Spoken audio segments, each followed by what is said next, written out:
Hey, this is John. I'm going to talk to you today about some motion control games.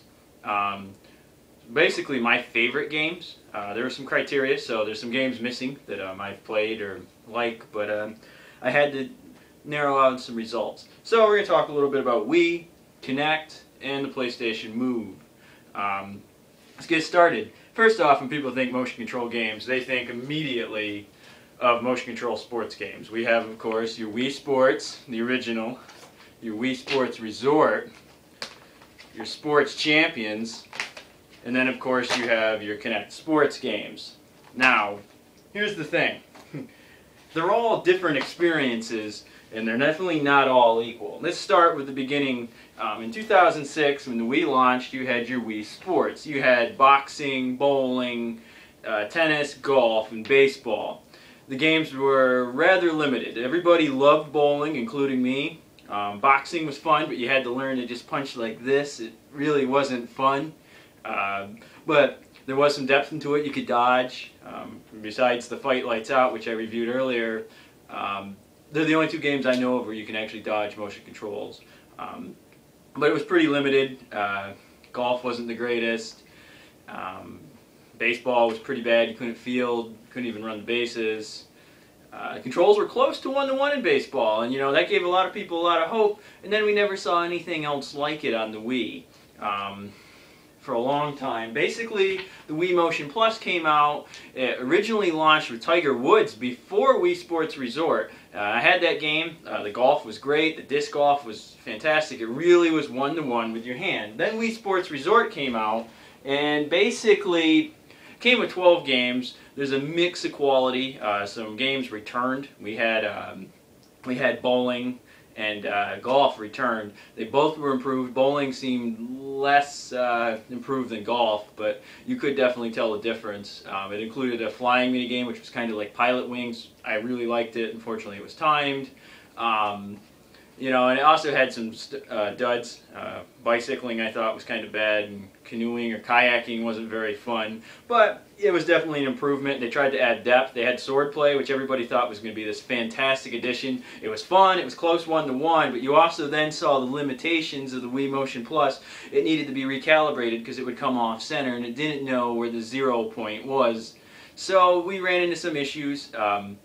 But it was still a really great sports game for the Wii. It's a great mini game collection. I really recommend Wii Sports Resort. If you still have a Wii and you don't have one, you need the Motion Plus. Then the PlayStation Move came out, and one of the launch games was Sports Champions. Now, Sports Champions, which I'm going to show later on in a more in-depth video, is actually a fantastic game with the worst presentation I've ever seen. Now, Wii Sports was very charming. Wii Sports was liked. Everybody liked the game. Sports Champions has no personality. That's the problem. The controls were 1-to-1. You could do sword and shield, and everything. You had your shield on your left hand with your move, and then your right hand was your sword. Worked great. There just wasn't a lot of depth to it. Disc golf was fantastic. Really 1-to-1. Table tennis, everybody talks about. You could move up and down, so you could see the Z-axis that the move could be tracked with the PlayStation Eye. It really was an incredible tech demo. There was just no personality. Bocce was fun. Archery was fantastic. With 2 moves, you could reach, and you could snatch the arrow and pull back. It was fantastic. The problem was there was just no presentation. And also, there's no online play. Now, they are making a Sports Champions 2.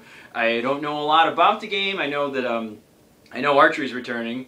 And I know they're going to have golf and skiing and boxing, I believe, and there may be one more mini game. I'm not sure. Maybe it's tennis.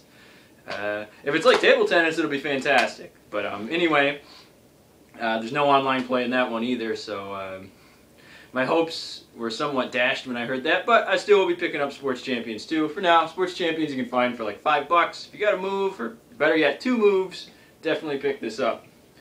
Now, for the Kinect, when the Kinect came out, you were stuck with Kinect Adventures, but you could easily go out and buy the original Kinect Sports. And then last year, we had Kinect Sports Season 2. Now, they're making a compilation package that's coming out this year that includes both of them with all the DLC. But for now, if I had to recommend one or the other, I'd actually go with the first one. The first one came with a lot more content on the disc. The second one came with 2 challenge packs that were free, and then plus, I think they have 3 DLCs, one of them being a whole new game, basketball, which is mediocre at best. It's fun, but it's nothing to write home about. You have a skiing pack, and then which added 3 more courses, and then you have Maple Lakes Golf Pack, which added 9 more courses to the golf to make a full 18. Problem is, it should have come with that in the beginning. I don't recommend picking this up at full price. Kinect Sports Season 2 included a lot of sports, but football was pretty mediocre. Skiing was fun. Baseball was okay. Darts was okay. Tennis was a step backwards from table tennis in the first Kinect Sports. And oh, they had golf, and that was fun, but Tiger Woods for the Kinect is actually a better experience. With the challenge packs, Season 2 is okay. If you can get it for 20 bucks and expect to pay another $10 in DLC, $30, it's not bad. And then you can get Kinect Sports, the original. Now this comes with soccer. It actually was a full-fledged game of soccer, so it was kind of fun. It's, you know, you basically you stood in place, but you could move side to side to defend a striker. You could play as the goalkeeper. It was fun. There's a lot of mini games. There's target shooting. There's a goalkeeping mini game. Bowling's on this. Bowling, you had to cross your body like this to put a hook on the ball. A little unnatural when you don't really want to do that. But you know, it's fun. I actually thought Wii Sports bowling was better. Yeah. Table tennis. Was really good in this one. It wasn't as good as in Sports Champions, but it felt pretty intuitive, and there was a lot of mini games. One, you rapid return with both hands. It was just really fun. It looks like I'm flailing, but there was a lot of strategy to it. You could move side to side. It really got you going. Track and field was fun. There were a couple events in track and field. Nothing to write home about, but you know, you got a good sweat doing it. Boxing was fun, but you couldn't bob and weave. That was basically my biggest problem with boxing. Volleyball, very fun. It was a lot better than volleyball in Sports Champions. Yeah, but you know, it was a lot of fun. And there's a lot of mini games in the original one that come with it. There's only one paid DLC, and then there's a free DLC. The paid DLC is just basically to track calories. I never bought it. I don't know much about it. Alright, onwards to shooters. Now, I had a real toss-up of what game I would recommend for the best shooter between Killzone 3, Resistance 3, Metroid, and GoldenEye. And I went with Metroid. This is the first game on the Wii that showed me the Wii could play first-person shooters correctly. There was Far Cry, which was terrible. There was Red Steel, which was really bad. There were a lot of bad first-person shooters. Metroid came out, which isn't even really a first-person shooter, the Metroid Prime 3, and but it really showed me that the Wii could work well. It was just as accurate as a mouse and keyboard combination. It was a fantastic addition to the Wii. GoldenEye is a great addition also. Conduit 2, I recommend. And then we had our third-person action game, Resident Evil 4, which was actually a remake of Resident Evil 4 for the GameCube, but it came with all the additional stuff that the PS2 version had. Controls were spot on. The move on Resident Evil 5 is pretty good, but actually isn't as accurate as the Wii for Resident Evil 4, so I recommended this. Now, there's a game that I'm going to recommend over Resistance 3 or Killzone 3 for the best first-person shooter for the Move that doesn't even work for the Move yet, but I have high hopes, because even if it does suck with the Move and the cursor drifts all over the place, I can still recommend Portal 2. This game is fantastic. If you don't have Portal 2, pick it up. You know, there's supposed to be a Move patch with additional downloadable content. I think there was a Hydra or some motion controller for the PC version that cost quite a bit of money. They're going to give those maps to Move owners, and I guess they're going to patch the whole game to use the PlayStation Move. And even if it stinks, you can always use the dual shock controller and it works just as well. Onward go. Now, let's go over the best action-adventure games. One game I don't have a disc for because I have only the digital version is Sorcery. It works really well with the Move. It's probably one of the best games for the Move. It really lived up to its expectations. A lot of people thought it was going to be a Harry Potter kind of game. It's more of an action-adventure, kind of more like Zelda, but you know, you can actually aim where you shoot when you cast your spells. It's a really good game. I think I picked it up for $30. You can probably find it even cheaper. Recommend Sorcery. Anyway, let's go to what I think are the best of the best. And Fortunately or fortunately, they're on the Wii. We have our Mario Galaxy 1 and 2. These are fantastic motion control games. Most of the controls are mapped to buttons, so you know, there's not a lot of motion controls, but when you use the ball, there's a little mini games where you got to surf and stuff, and you actually use the Wii remote, and it works really well. Feels one-to-one, very responsive, and you also use, of course, the cursor to pick up star bits and aim Yoshi's tongue. I really recommend the Mario Galaxy games. They're honestly highly recommended. A game that's similar to that, again, that I have a digital copy of, is Infamous 2. It uses the Move, but it only uses it as a cursor. But it works really well, and it actually feels like a little bit of an improvement in terms of responsiveness than the DualShock, and the drifting problem seems to be gone. Now let's go to the granddad of all motion control games. I think is the best of the best, Zelda Skyward Sword. Now this game uses the Wii Motion Plus to achieve one-to-one control, something we dreamed of when the Wii came out. Twilight Princess really let us down. Well, Skyward Sword really lived up to its to what we expected it to do. Skyward Sword really is one-to-one. You have 8 cardinal directions plus the stab. You can raise it up and do your, it's like a special strike. The controls are fantastic. You can use your gadgets with the Wii remote. One problem a lot of people had, because it uses the Wii Motion Plus and it doesn't use the infrared to know where the center of the screen is, that when you pick a gadget, every time you pick a gadget and you point, it assumes that wherever you're pointing is the center of your screen. So if you were pointing over here, guess what? This is the center of your screen, even if your TV's over there. So people got confused. They got some lower reviews from places like GameSpot. Honestly, I don't know how they couldn't have figured this out, but that was what was going on. As long as you play and you keep your motion control, you know, you don't go too wild or anything like that, you will have a fantastic time with Skyward Sword. It is, in my opinion, the best motion controlled game out on the market. Now let's talk about some games that got horrible reviews, and oddly enough, there's 4 Kinect games I'm going to talk about, and they're actually really good. Let's start with Rise of Nightmares. As you can see, I bought it used at GameStop. Sorry, Sega. Rise of Nightmares is the first attempt at a first-person shooter for the Kinect. You basically placed 1 foot further ahead, and the further your leg was, the faster you would walk. Or if you wanted to go backwards, you placed it backwards. Every once in a while, you had some weird things where, you know, you thought you were going backwards when you were going forwards. I've seen that a couple times. And you swiveled your shoulders to move, and you could adjust the sensitivity. It worked fantastic for the most part. The game was really immersive, really fun. Reminded me of House of the Dead. I had a real fun time. The weapons were fun. Each weapon, of course, you just did natural gestures to what you thought how you would use the weapon. There was fist fighting, control how high or low you hit. The game's fantastic, and you know, picked it up for 20 bucks, and I don't regret it at all. I don't know what game the reviewers played. Let's talk about Kung Fu High Impact. This is a game I hope to do a review of at some point. It kind of uses a mix of augmented reality and then, of course, the game world. It looks a lot like Nick Arcade for you people around my age that have remembered Nick Arcade when we were children. The game's fantastic.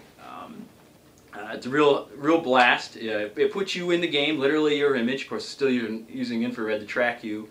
And it's actually a sequel to a PlayStation I game, which didn't work very well for the PS3, Kung Fu Live. But this is fantastic. It works really well. Download the demo right now. I can only sort of explain the concept to you, but think Nick Arcade, and there's some pre-programmed gestures. There's some depth to the game. It took about 2 or 3 hours to complete, and there's no way you're going to play it all the way through in one sitting. And there's a lot of there's like a survival mode later on and stuff. There's a lot of hidden depth to the game. It's like 15 bucks on Amazon. You can't go wrong. Kung Fu High Impact. Let's talk about Steel Battalion. This game has gotten horrible reviews. Absolutely horrible, and I don't know what game they're playing. Yes, it's a little finicky with play distance. It's a little finicky with IR lights. Sunlight seems to affect Steel Battalion a whole lot more than any other Kinect game I have. But, I just put the curtains down, and everyone says about play environment. I don't even play that far away from my TV. I don't even have a big front room. I have no idea what game people are playing. The game is fantastic. It uses the controller to control your mech, and then you just use gestures to go in and out, view your periscope, reach to vent smoke. It's awesome. I can't recommend this game enough. It's got a lot of flaws. The missions are hard. You may not like that. You may not like, there's online co-op is really limited. There's not many people playing. There's no deathmatch. Some of the mission designs are horrible. There's a few that should have never made it in the game. But I still recommend this game. I've already reviewed it. I gave it 7.5 out of 10, so you know I like the game. Finally, we have the infamous Star Wars Kinect. Everybody hated this game. I don't know why. Yes, it did not live up to the expectations I had. And for some reason, most of the story mode took place in the Clone Wars period. I wanted it in the older Star Wars as well. But the game is meant to be fun.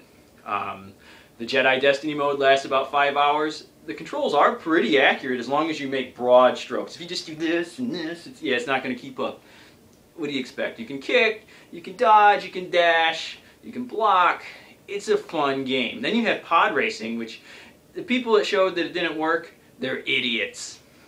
The game works fine. You hold your arms out like this to boost, this to steer. It works fine. There's a few other gestures, but they're not that hard to do. To throw a Womp Rat off, you just make a quick throwing gesture and then go back. What are people playing? You have to turn off drive assist, otherwise it basically plays the game for you. You have to take it off easy. You set the speed to something really fast. The game works great for pod racing. That alone, I think, is worth it. It's just like the Sega machine that used the NAMI board, I think. We always wanted to port it to the Dreamcast. Never happened. Instead, we got the N64 port. But this is the game you wanted it to be. There's a lot of depth. Alright, so let's go into Rancor Rampage. It's basically Rampage, but it's not on rails. You can control where your Rancor goes, kind of like Rise of Nightmares, except you step in place, similar to Haunt on Xbox Live Arcade. Really fun game. It's stupid, but it's a family game. Alright, on we go to dancing. Dancing, okay, not a big fan. But you notice I did not recommend Dance Central at all. I'm not a dance guy. Now, it doesn't have the depth Dance Central did, but it basically copied Dance Central. So, you're getting Dance Central inside this game. If you have a sense of humor, you'll enjoy the Star Wars themes. The lyrics are funny. I liked it, but, you know, to each their own. The mode is limited. But, you know, it's fun. It's something you can play with your girlfriend, your wife, your kids. Everyone can enjoy the game. And finally, we go to Duels of Fate. Everybody was disappointed in Duels of Fate, including me at first. And then I realized there's no way to do tactile feedback when you slash. So what it does is it takes turns, and everybody was just blocking, and that was it. And turns out you can jump, you can go side to side, you can actually parry with them, and you can use the force on your attack. So you can reach out and grab something and throw it at them, and that's how you unlock additional villains to fight all the way to Darth Vader. And these people, you know, most people only got to Dooku. They never really played the game. There's actually a lot of depth to it. It's not my favorite mode, but, you know, it's one of 5 modes. And, you know, there's still a lot more depth to it than people realize. It's really not that bad. And it's a total shame that Kinect Star Wars was bashed so badly. I'm going to do a review on it, but just to give you an idea, I'd give it a 6.5 or a 7 is probably what I'll be aiming around. Pod racing alone is worth having it. I wouldn't pay $50 for it if that's all you're going to go for, but if you find this game for $20 or $30, definitely pick it up. If you have kids or a family, you'll get a lot of enjoyment out of it. Total shame that the reviewers bashed it. It didn't live up to the expectations, but it's really not that bad. Thanks for watching. This is John.